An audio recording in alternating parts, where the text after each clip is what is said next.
كل يوم نفس السؤال بيتكرر، هناكل ايه؟ الزوجة تسأل جوزها والزوج يرد اللي موجود، والأطفال مش عاجبهم غير المكرونة والبطاطس. بس من النهاردة مفيش حيرة تاني. في الفيديو ده هتلاقي عشرات الوصفات اللي تنفع لفطارك وغداك وعشاك وسناك كمان، أكلات سهلة وسريعة ومغذية ومش مكلفة. يلا بينا نبدأ ونكتب عندنا جدول كامل للأسبوع الجاي عشان نرتاح كل يوم ونوفر وقت ومجهود ونفكركم بأكلات انتوا كنتوا ناسيينها. في الفطار رقم 1 بيض بالبسطرمة أو بالطماطم في طاسة غير لاصقة، شوية زيت زيتون، شوية بسطرمة أو طماطم مبشورة، وبعدها بيضتين وتقفل الغطا. سهلة وسريعة ومغذية جدا. رقم 2 عيش بلدي وجبنة بيضة زائد خيار وطماطم، فطار بسيط بس مشبع جدا مع كوباية شاي أو نعناع. رقم 3 الشوفان بالحليب والعسل، للشباب اللي بيهتموا بصحتهم ممكن نضيف موز أو مكسرات. رقم 4 فطير مشلتت مع عسل أو جبنة قديمة، يوم الجمعة مثلا فطار شرقي تقيل. في الغدا اليوم الأول ممكن ملوخية ورز أبيض وفراخ مشوية أو محمرة. في اليوم التاني مسقعة باللحمة المفرومة وعيش بلدي وسلطة خضراء. في اليوم التالت ممكن مكرونة بشاميل وشوربة عدس أو سلطة. في اليوم الرابع سمك مقلي أو صينية ورز بالخلطة وطحينة. في اليوم الخامس كوسة بالبشاميل أو محشي كوسة زائد لحمة مسلوقة. في اليوم السادس كبسة بالفراخ أو اللحمة على الطريقة المصرية. في اليوم السابع اللي هو يوم الراحة سندوتشات شاورما أو كبدة زائد بطاطس زائد بيبسي أو عصير، وما انصحش بالبيبسي. السلطة والأطباق الجانبية سلطة خضراء زائد خل وليمون، طبعا الخل مهم جدا لأن هو بيطهر المعدة والقولون. طحينة بالزبادي بابا غنوج أو زبادي بالخيار أو شوربة خضار أو عدس. في العشاء ممكن بيض أومليت وجبنة زائد عيش سن أو بلدي. ورقم 2 ممكن تونة مع عصير ليمون أو خس.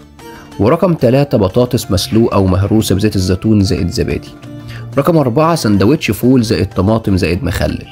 رقم 5 زبادي بالعسل والمكسرات للي بيحب العشاء الخفيف. يبقى احنا قلنا 5 اختيارات ممكن تختار منهم حاجة. سناكس صحية بين الوجبات، حمص الشام مثلا، أو فشار بدون زيت كتير، أو تمر باللوز، أو فواكه مقطعة زي تفاح وموز وكيوي، أو مكعبات جبنة مع خيار وطماطم. أفكار لتوفير الوقت، ممكن تجهزي جدول الأكلات كل جمعة، قطعي خضار الأسبوع واحفظيه في التلاجة، اعملي كميات مضاعفة من الشوربة أو المحشي وخزنيها في الفريزر، استعملي حلة الضغط أو الإير فراير لتوفير الوقت. في أكلات شرقية دسمة بس مهمة ومغذية. رقم 1 الخرشوف باللحمة المفروم، أكلة فيها ألياف عالية ومفيدة جدا لمرضى القولون وبتقوي الكبد. وممكن برضو الخرشوف بيتحشى لحمة مفرومة ومتبل وبيتسلق بشوربة لحمة وبيدخل الفرن. رقم 2 الفراخ على الفحم أو الإير فراير، تتبيلة بسيطة زبادي زائد ليمون زائد ملح زائد فلفل زائد بابريكا زائد خل زائد توم، تتشوى على الفحم أو في الفرن، أكل صحي وطعمه رهيب. رقم 3 الكفتة المشوية أو كباب الحلة، الكفتة ممكن نعملها من لحمة خفيفة وتتشوى بس مقلية. 2 كباب الحلة باللحمة والبصل والفلفل على نار هادية تحفة. رقم 4 الممبار والكوارع ولحمة الراس، أكلات دسمة بس غنية جدا بالكولاجين اللي بيفيد العظم والغضاريف. رقم 6 الممبار لو اتعمل بزيت خفيف ومعاه طبق سلطة هيبقى وجبة متكاملة. رقم 7 فتة مصرية بلحمة ضاني أو لحمة راس، تتاكل في المناسبات أو كل فترة لأن فيها قيمة غذائية عالية جدا. المشروبات المفيدة جدا هي شاي بالنعناع، مهدئ للأعصاب ومفيد للهضم. الكركديه بارد أو ساخن، البارد بيخفض الضغط والساخن بيرفعه، فاحذر حسب حالتك. رقم 3 الحلبة بالحليب، بتقوي الجسم وبتزود المناعة ومفيدة جدا للأطفال. رقم 4 الجنزبيل بالليمون والعسل، من أقوى المشروبات اللي بتحارب الالتهابات يا جماعة، مفيدة جدا جدا. رقم 5 تمر هندي أو خروف في رمضان أو في الصيف، منعش وطبيعي وأفضل من العصاير المعلبة. رقم 6 الماء الدافئ على الريق زائد عصير ليمون زائد نقطة عسل، مشروب سحري بيساعد على تنظيف الكبد وتفتيح الجسم وبيساعد على حرق كمان والتخسيس. طيب الفواكه مفيدة جدا ومتاحة في السوق. التفاح بيظبط السكر ويفيد المعدة، والموز وبيريح القولون وبيشبع، وعلى فكرة بيديك طاقة. الجوافة غنية بفيتامين سي ومفيدة جدا للمناعة وبترفع جدا جدا ومفيدة للي عندهم برد لأن هي بتقضي على البرد تقريبا. الرمان بيخفض الضغط ومفيد جدا للقلب وممتاز جدا لمرضى التهاب المعدة أو قرحة المعدة. البرتقال واليوسفي مصادر قوية لفيتامين سي.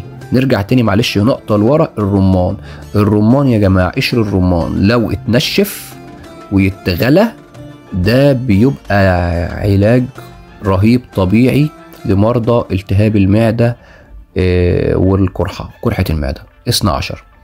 البلح والتمر مصدر طاقة بس بكمية بسيطة لمرضى السكر. البطيخ والكنتالوب مرطب ومليان ماء بس باعتدال. أكل لازم نقلل منه أو نبعد عنه لمرضى السكر والضغط. لمرضى الضغط بلاش مخللات كتير، نسبة الصوديوم عالية جدا. قلل من الأكل المعلب واللحوم المصنعة، اللانشون والبيفي والسلمون والكلام ده. ابعد عن المقليات الكتير والسمن البلدي بكميات كبيرة. قلل من النسكافيه والقهوة لو الضغط عالي. طب لمرضى السكر بقى، قلل السكر الأبيض والحلويات الجاهزة طبعا. بلاش عصاير معلبة أو فواكه مسكرة جدا زي العنب والتين. الرز الأبيض والخبز الفينو بيرفعوا السكر بسرعة، بدلهم بعيش بلدي أو شوفان.